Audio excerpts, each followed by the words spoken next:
안녕하세요, 스드남입니다. 저번 한 주도 잘 보내셨나요?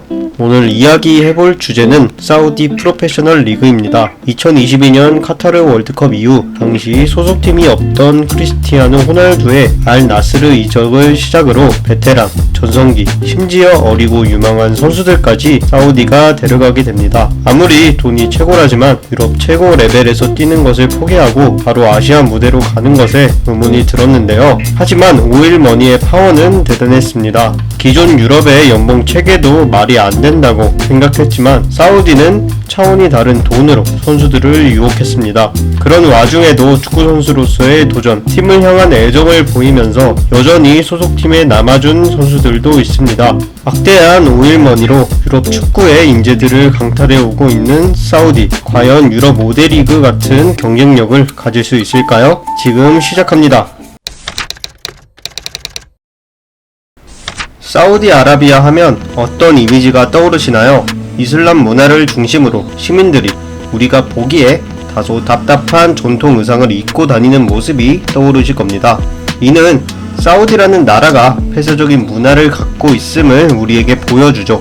저 또한 그렇게 생각하고 있습니다. 사우디는 사실 70년대 매우 개방적인 서구화 정책을 펼치던 나라였습니다.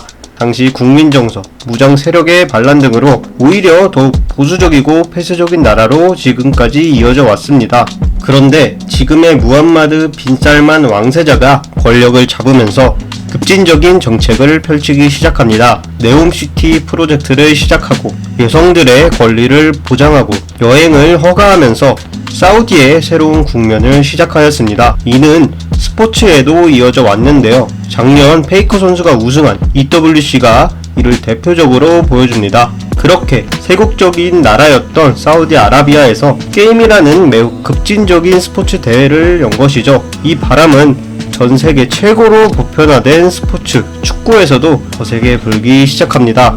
맨시티, PSG, 뉴캐슬 등 중동 재벌들이 축구 구단을 인수하고 운영하는 것은 이제는 굉장히 흔한 일인데요. 하지만 중동 국가들 자체적으로 자신들의 자국 리그를 키우고 대대적인 스타 선수를 영입하지는 않았습니다. 저는 그 이유를 중국 슈퍼리그의 실패라고 보고 있었는데요. 돈으로 선수들과 감독들을 샀지만 리그의 재정 건전성이 무너지고 심지어 자국 축구의 수준은 오히려 더 낮아졌기 때문이죠. 그래서 아무리 막대한 자본이 있더라도 이러한 불확실한 미래에 투자하진 않을 것이라 판단했습니다. 하지만 사우디의 무함마드 빈 살만의 정책의 영향일까요? 사우디는 이를 넘어 자국 리그의 체급을 높이기 시작합니다. 그리고 그 시작은 크리스티아누 호날두입니다. 알 나스르의 호날두 영입은 매우 상징적인 영입으로 평가됩니다. 사우디를 비롯한 오일머니가 이제는 한 구단의 운영을 넘어 자국 축구에 대대적인 투자가 이루어질 것이라는 신호탄이었기 때문이죠. 호날두를 시작으로 아릴랄의 네이마르, 알 이티하드의 벤제마 등 그저 스타 선수가 아닌 한 시대를 찬란하게 빛냈던 역사적인 선수들을 영입하기 시작합니다. 심지어 이제는 전성기가 꺾인 베테랑들만 영입한 것이 아니에요. 밀린코비치 사비치, 후백 네베스, 라포르트 등 당시 여전히 유럽 최상 수준에서 경쟁할 수 있고 여전히 전성기 나이대 선수들이 사우디 클럽들에 영입되기도 했습니다. 이뿐만이 아니죠. 당시 라리가에서 두각을 나타내기 시작한 베이가는 당시 아스널, 맨유, 맨시티 등의 클럽들과 이적설이 있었습니다. 하지만 그의 선택은 충격적이었는데요. 2023년 02년생 21살의 어린 선수가 아릴랄로 이적하게 됩니다. 지금은 포르투에서 다시 유럽 생활을 이어가고 있지만 이는 사우디가 유럽의 미래를 책임질 유망주도 뺏어갈 수 있다는 사실을 보여주는 대표적인 사례였습니다. 그리고 이번 챔스 결승에서 매우 허무한 0대5 패배를 당한 시모네 인자기 감독도 아릴랄로 떠나가게 됩니다. 물론 챔스 결승 이후 번아웃에 빠지게 된 점, 매우 적은 투자를 받고 지난 시즌 모든 이적생들이 제 역할을 못해줌에도 불구하고 세계 대회 모두 우승을 노렸던 시모네 인자기 감독에게 도를 넘은 질타를 한 이탈리아 언론에게 진절머리를 느낀 점도 인테르를 떠나는데 굉장히 큰 이유가 되었다고 합니다. 하지만 지난 시즌 엘리케, 슬롯, 한지플릭과 함께 매우 인상적인 모습을 보였던 시몬의 인자기 감독이 현재 사우디로 떠나는 것을 보면서 이제는 선수뿐만이 아니라 현재 좋은 모습을 보이고 있는 명장마저 데려올 수 있는 사실에 매우 놀랐습니다. 그렇다면 유럽 축구는 돈이라는 무기에 의해 선수들과 감독들의 유출을 그저 바라만 봐야 할까요? 우리가 스포츠를 보는 이유에는 여러 가지가 있습니다. 그중 저는 현실에서는 찾아볼 수 없는 낭만을 뽑고 싶은데요. 최근 낭만이 메말라가는 현대축구에 여전히 뜨겁게 불타는 낭만을 보여준 한 선수가 있습니다. 바로 브루노 페르난데스인데요. 지난 시즌 최악의 리그, 유로파 우승 실패, 현재 선수단 기강 등 맨유의 주장으로서 굉장히 힘든 시기를 보냈는데요. 그런데 이때 사우디 알힐랄과의 이적설이 나오기 시작합니다. 그들은 브루노를 영입하기 위해 막대한 이적료와 현재의 3배가 넘는 연봉을 제시합니다. 심지어 세금을 떼지 않는 금액이죠. 제가 브루노라면 거부할 수 없는 조건입니다. 사랑하는 소속팀에 이적료를 남겨주고 선수 개인으로서 폼이 절정인 시기에 이만한 조건이 다시 또 오는 것이 확정적이지 않은 상황이죠. 하지만 브루노는 저와는 그릇이 다른 인물이었죠.